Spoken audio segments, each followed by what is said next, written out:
Hi all.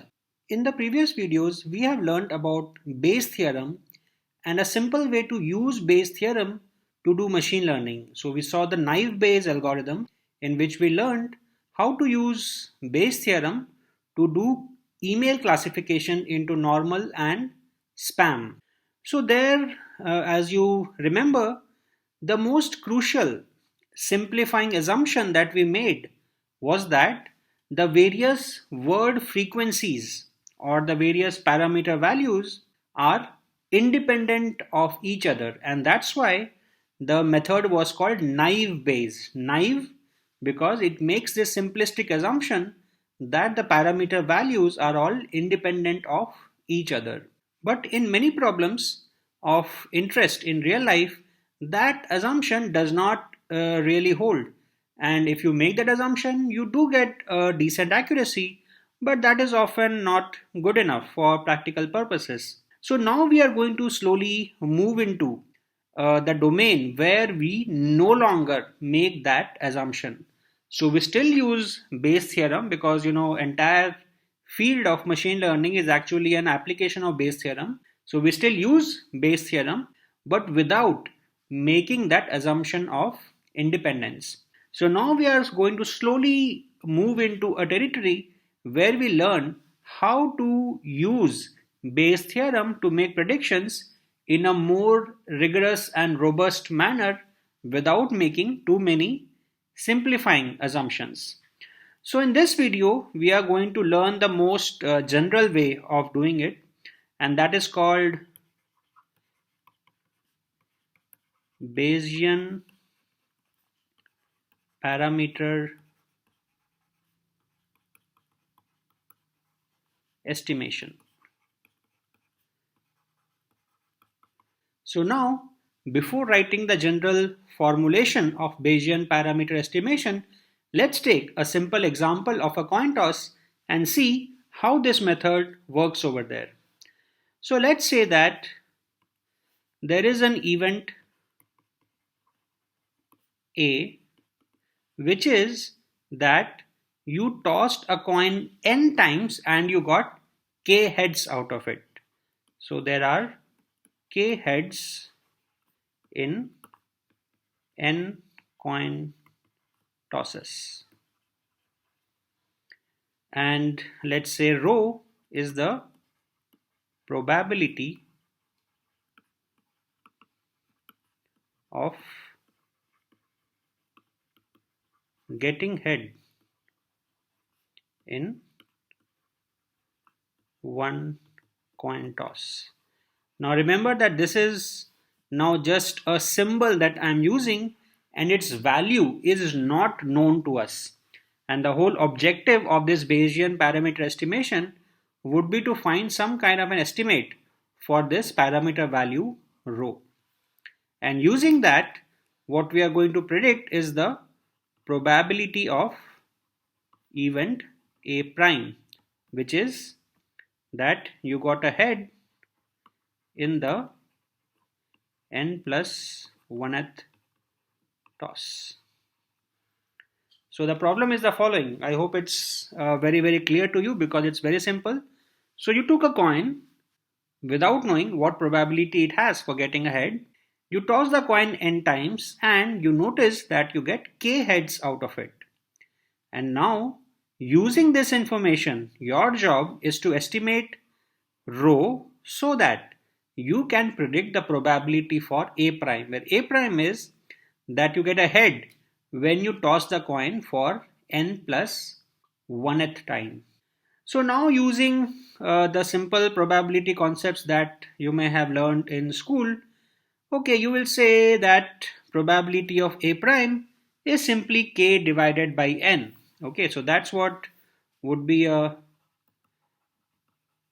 simple estimate that the probability of A prime given A. Okay, so right now we know A, so using that we are predicting A prime is equal to k by n. But the question is that, is this really correct? Or are we making some simplifying assumptions to get this value? So now when in doubt, use mathematics. So now because we are not sure whether k by n is right or not, we are going to use Bayes' theorem to make this prediction more regularly. The reason we are having doubts is because intuitively this formula would work well if n was large enough. So if n was, let's say, 50,000 or maybe a million, then yes, I could trust that k by n is, if not exactly correct, but approximately correct estimation for the probability of a prime given a. But now we are not placing any such limits on n.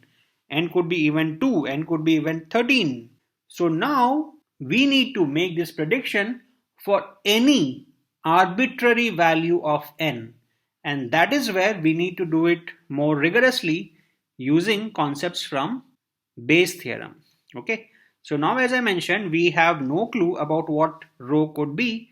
So we are going to assume that our rho is a random variable. So what we are going to do is that consider rho to be a random variable. Now since rho is denoting the probability of getting a head in a coin toss, so obviously the value for rho will be between 0 and 1. And if we have no clue about what the coin is, whether it is biased, whether it is unbiased, so a safe starting assumption to make is that the probability distribution of rho is uniform. So what that means is that f of rho is 1 when rho is between 0 to 1 and it is 0 otherwise. Okay, so careful here. This f denotes the probability distribution for rho and not the probability for rho. Okay, remember, probability and probability distributions are two different things. So now our objective is that, so this is where we begin. We have no clue about what the coin is like. So we assume that the probability distribution of rho is uniform in the range 0 to 1. And now we have tossed the coin n times, obtained k heads out of it. So now we need to update this f of rho using that information about a. Okay, so how do we do that? Here comes our Bayes theorem. So our objective is to estimate what is f of rho given a. So now that a has been performed, that we know that if you toss a coin n times, you get k heads out of it. So now this f of rho slash a is equal to the probability of a given rho times the distribution rho divided by the probability of a. Okay, so this is just simple Bayes theorem. We are doing nothing fancy over here, just writing the Bayes theorem.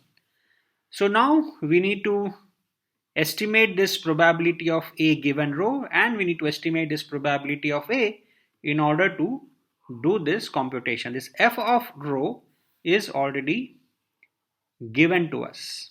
Okay, so now our probability of a given rho, what does that mean?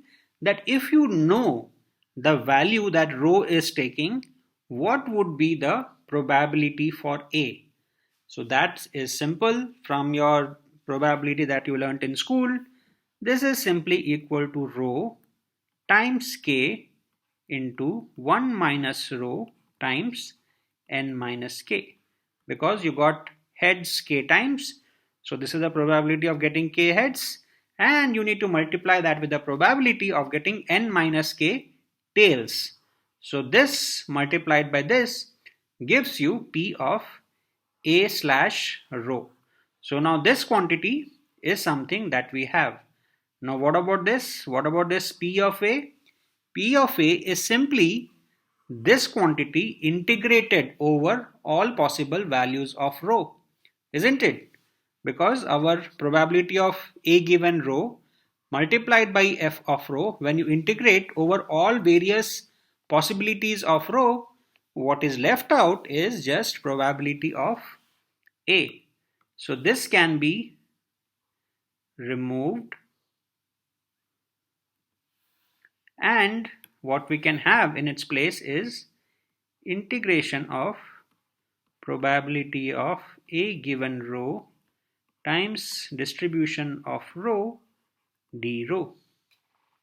Okay, so now I am not going to do this integration over here. I expect all of you to work it out on your own, and if you work it out, what you will find is that the distribution f of rho slash a is given by n plus 1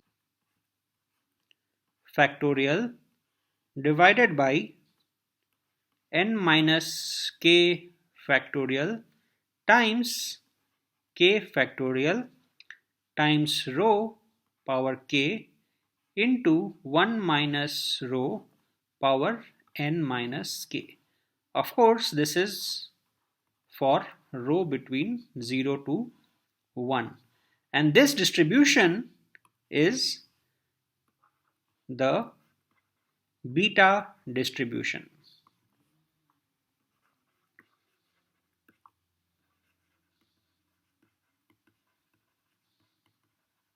Okay, great. So now we have a updated estimate for the probability distribution for rho given that the event A has occurred. But what is our final aim? Our final aim is to find the probability of A prime given A.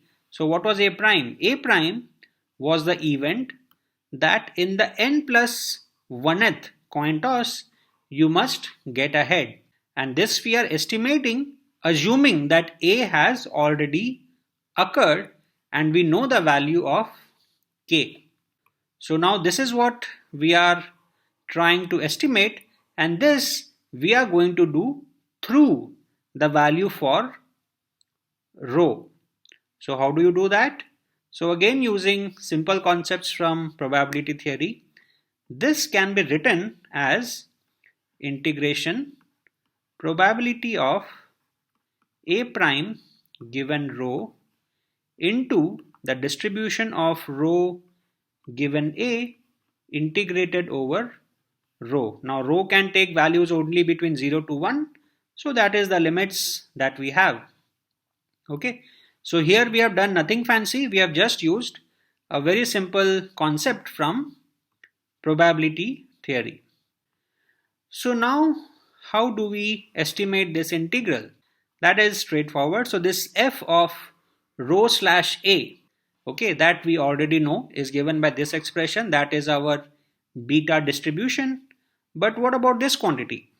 Now if you know the value for rho, what is the probability for A prime? That is actually fairly straightforward, and it is simply equal to rho. Because if you know that the probability of head is rho, that is what the probability for A prime will be, because A prime is nothing but the event that you get ahead in the n plus 1th coin toss.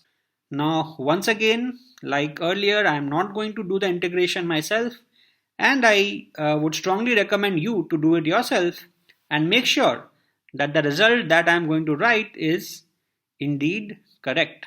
So if you do the integration, what you will find is that this is equal to k plus 1 by n plus 2. Lo and behold, this is different from k by n. So k by n was a simplistic estimate, but here we have got a different expression.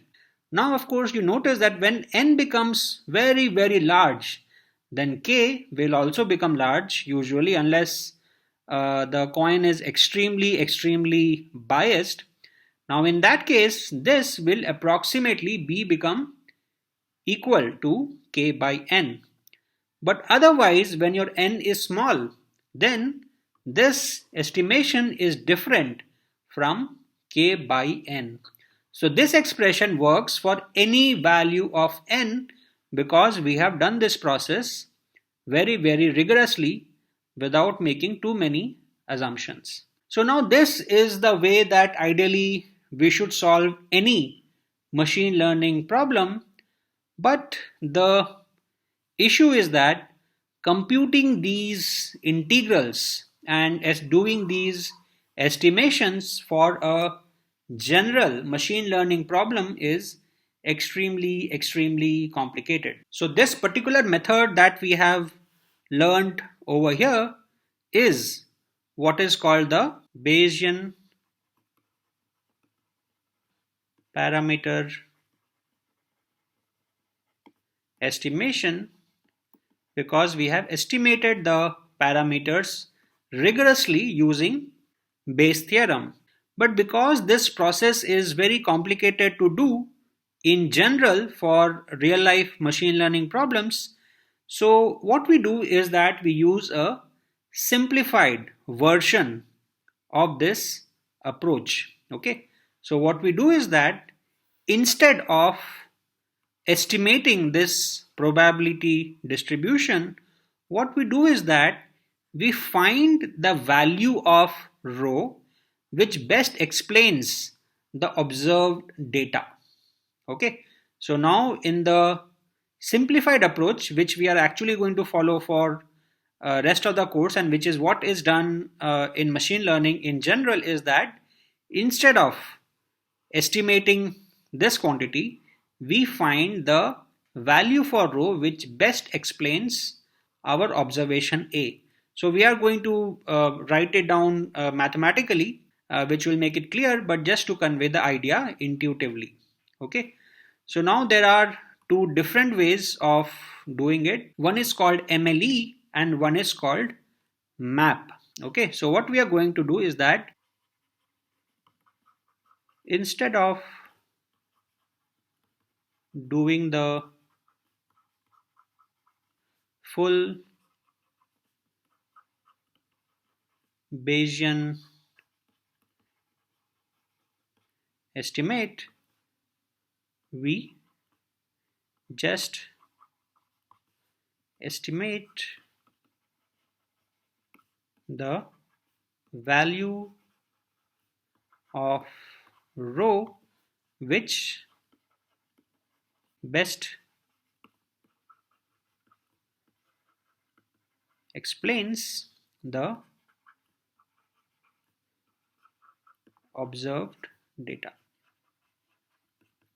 So now how do we do it? We are of course going to see the details in later videos, but just to give you an idea, there are two ways of doing it. One is called the MLE and the other is called the MAP. So what is MLE? MLE is the maximum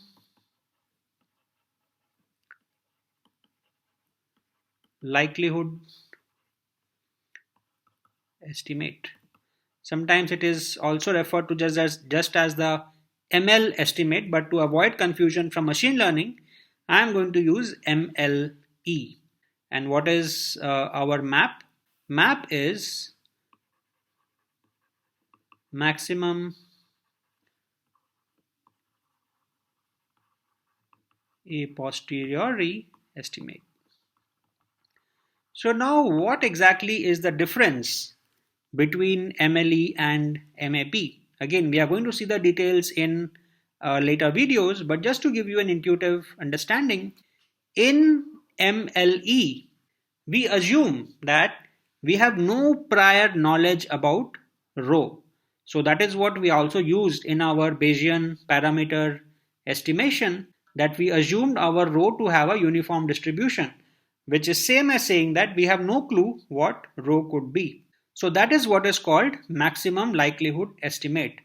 But in maximum a posteriori estimate, we actually make some assumptions about what rho could be based on some reasonable considerations which vary from problem to problem. And actually, it is this MAP.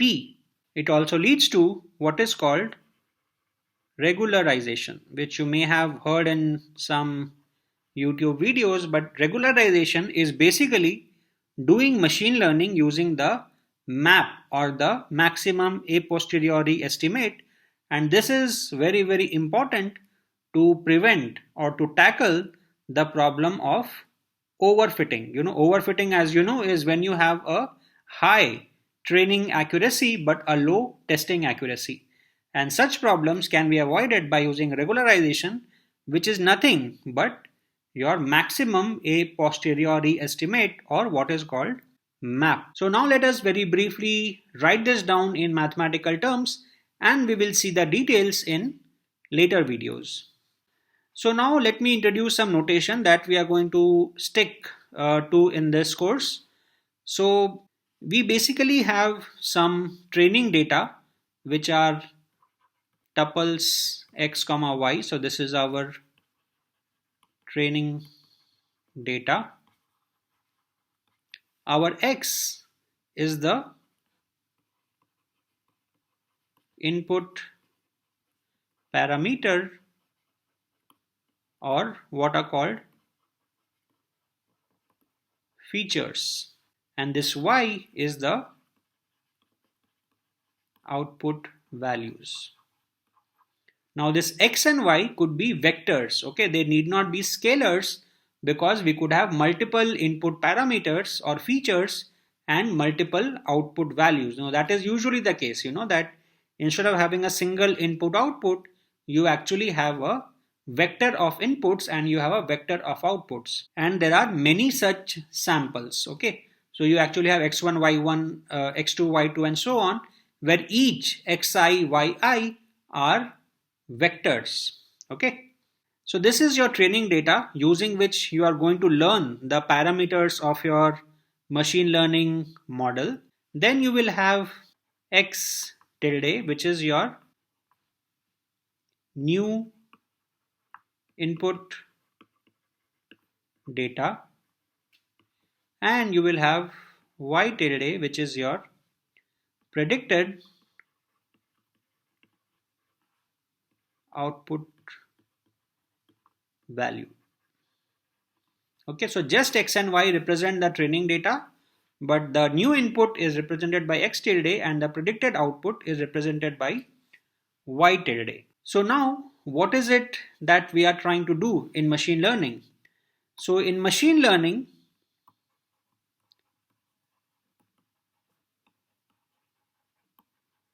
basically what we are trying to do is to estimate the probability of y tilde given x comma y comma x tilde.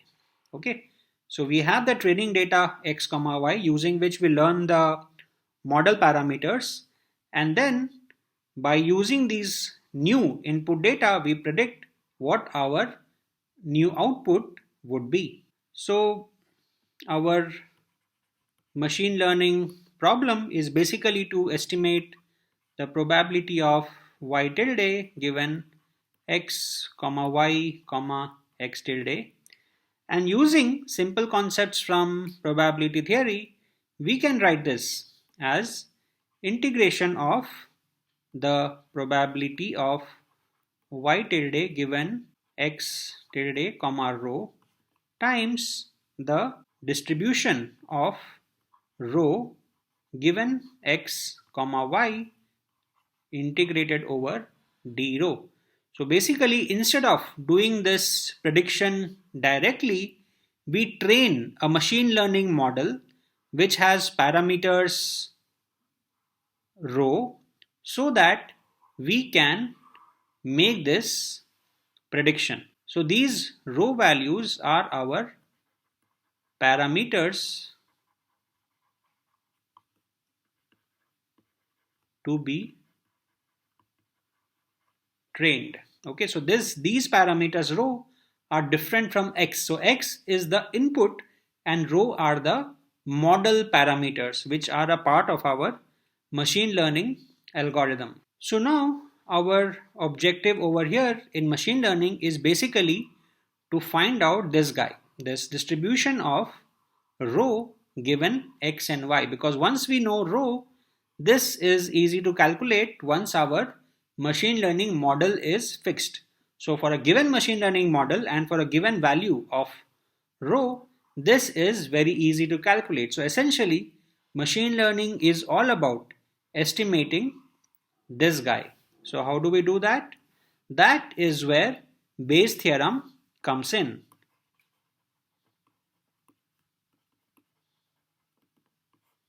So what Bayes theorem says is that the distribution of rho given x comma y is equal to the probability of y given x comma rho times the distribution rho divided by the probability of y comma y slash x.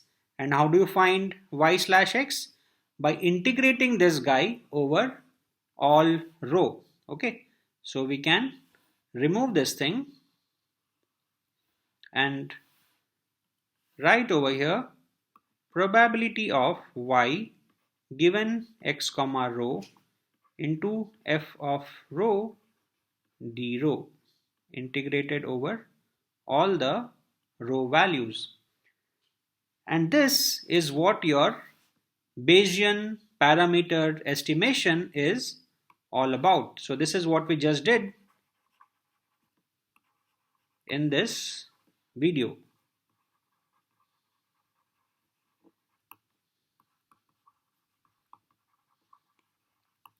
But as I just said that doing all these calculations is actually very complicated for a real life problem. So what we do instead in MLE and MAP is that instead of doing this whole integral, we just estimate this quantity by using the value of rho which maximizes this quantity, right? So what we do in MLE and MAP is that our probability of y hat given x given y given x hat x tilde is equal to the probability of y tilde given x tilde comma the estimated rho, where rho e is nothing but the value for rho which maximizes this distribution. So we just take the maximal value, the rho at which this is maximized, and just use that for doing our machine learning estimations. So now there are two ways of doing it. As I said, that there is MLE and there is MAP. So the difference is that in MLE, as you know, we assume that we do not know anything about the rho before looking at the data. So essentially in MLE, we ignore this f of rho. We assume it to be uniform distribution, and so that becomes of no consequence. Whereas in MAP, we assume a certain form for this f of rho, which helps us in avoiding the problem of overfitting. So this was a brief introduction to the concept of Bayesian parameter estimation and its simpler cousins called MLE and MAP, which is what we use in most of machine learning. So in the next two videos, I am going to introduce to you the finer details of how MLE and MAP actually works in practice and what kind of results they generate. So till then, stay connected.